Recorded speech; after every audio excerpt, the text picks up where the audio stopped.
My pilot project for women's health research at Yale was about how sex differences play in together with tobacco use and also with depression. People who smoke tobacco have a much higher incidence of depression than people who are non-smokers. And that relationship between smoking and depression is one that has puzzled us, and one that we're concerned contributes to the ongoing smoking and the inability to quit that's different between men and women. Women have a harder time quitting smoking and also have a much higher, about double the incidence of depression as men.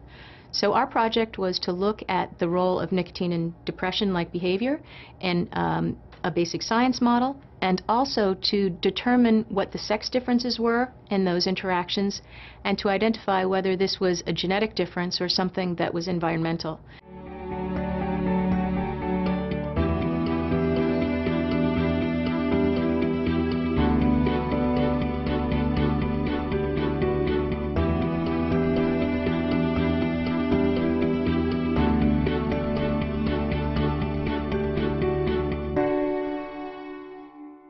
What we found is that there is an interaction between the genes that are important for depression-like behavior, that are influenced by tobacco, the nicotine in tobacco, and we also found that the sex differences interacted with those genes. The most important finding that we had in our pilot project was that there were sex differences in these behaviors, and people hadn't been looking at that, and the interaction between those sex differences and in particular, the genes that are related to depression-like behavior and the genes that are important for tobacco use had really not been established. So that we really only began to look at that with the pilot project.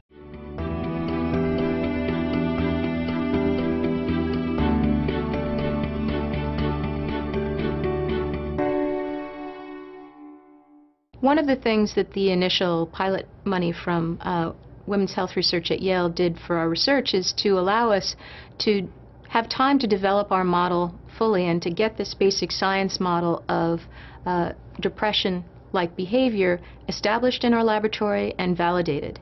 And that was a fundamental part of being able to expand our research and look into these interactions with nicotinic-like medications, and for the interaction between gender or sex and depression in further studies.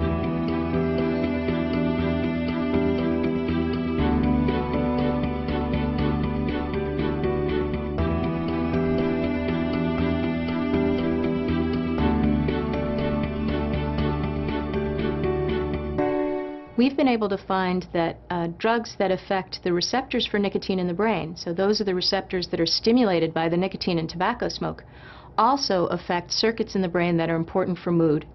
And we've now been able to show that agents that change the function of those nicotine receptors could also be used as novel antidepressant medications. We know that there are a large proportion, maybe up to 50% of people with major depressive disorder who are not helped by current medications. And that means that there's a lot of room and a lot of need for new ways to think about depression. And one of the things that the work that we're doing has contributed is a new brain system, the nicotinic system in the brain, that normally uses acetylcholine, which is a neurotransmitter we all use, helps us think clearly, it helps us pay attention. But it's also a system that we know now we can change and use nicotine-like medicines to affect depression.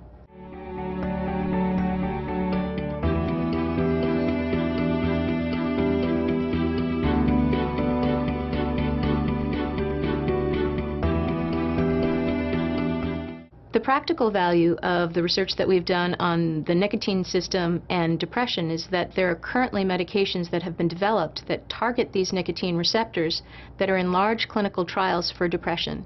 We don't know yet whether they're going to be effective. We don't know if in the long term they're going to become good antidepressants, but at least we have the hope that these clinical trials will lead to a new way to treat depression that will help people in particular who are resistant to current medications. And these nicotine-like medications are being added on top of that to see if we can now help people who are resistant to treatment.